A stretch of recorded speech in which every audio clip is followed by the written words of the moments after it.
All right, boys and girls, this is for May 7th. We are still doing Riiip Thanks George, and we are on page 50. So again, if you didn't read this part, go to the video that says Riiip Thanks George Part 1, and that is where I have read the paragraphs, the prompt. And I'm going to go down here on page 50. And this is the part 3 where you guys are going to write a little bit based on the paragraphs. So it says short response. Write a paragraph explaining how Velcro works. Use details from both the text and the photographs in your answer.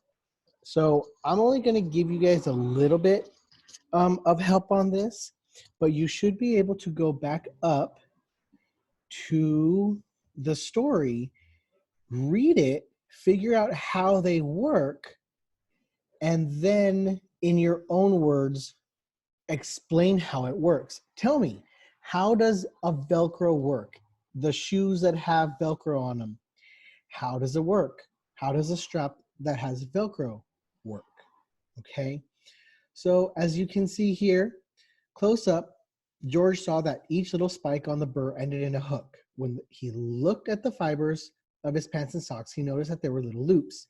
The hooks from the burrs got caught on the little loops. As you can tell, this is talking about the burrs, the actual plant that was hooking onto his clothes. Number 5, paragraph 5, basically helps you understand how his invention works. George was eager to share his invention. A lot of people told him it was silly. George knew better. He knew that his invention could take the place of many fasteners. Zippers, buttons, pins, and shoelaces would all become a thing of the past, he claimed. In 1951, he patented his invention. He named it Velcro, a combination of velour, velvet, and crochet, hook. He began manufacturing it, sure that it would have thousands of uses. He was right. Okay, didn't really tell you exactly how it works, but you can tell from the pictures too that he has hooks and a soft spot. It also says it here. He made 2 pieces of fabric, one piece that was covered in prickly hooks, the other covered in soft, fuzzy loops. So now you have to go back and in your own words, write down what or how Velcro works.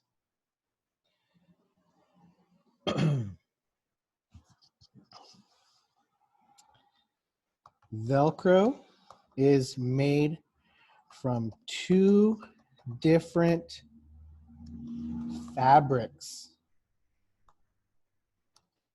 Velcro is made of 2 different fabrics. That's a very good sentence to begin explaining what Velcro is made of or how it works. Velcro is made of 2 different fabrics. You now have to explain what are the 2 different fabrics. Okay, one side of the fabric is covered in, what is it covered in, boys and girls? Is covered in, oh, let me go back to this text. Uh-oh, how do I go back to it? Give me 1 second, boys and girls. Let's undo. Nope, redo. What is it covered in? You should be able to write that. Don't forget your period, okay? So it should be blank, blank, blank, blank, blank, blank, and then a period in the end. Let's do the other one. So text. The other side of the fabric is covered in soft loops. Okay, that seems like a pretty good sentence. I pretty much just gave you the second one. So basically you should be finishing this one. One side of the fabric is covered in what? You can go to the paragraph and it will explain what it's made of. Okay, think about the burrs and what those have that lock onto the soft loops of pants and jeans and clothing like that. Okay, so that's basically it for that paragraph. You explained how they work. Okay, actually you haven't really explained that much yet. You talked about the two fabrics, and then what happens, how do you use the Velcro?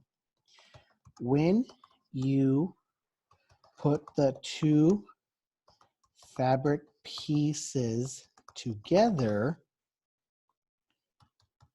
dot, dot, dots mean that you're gonna finish that. I should do that with this one too.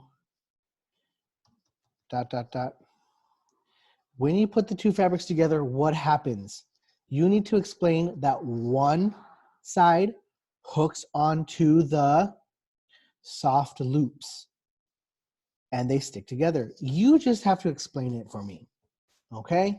So that's about that. I'm going to clear this. So if you need to see what was written, you will have to pause it and check it out. I'm gonna go down below and see what this says here. Learning target. Now that you've read articles that contain text and pictures, explain how both are important to understanding a topic. What is the point of having words and pictures or illustrations together? Okay, that is what you have to write about. What do the words and the pictures help you do when you read an article?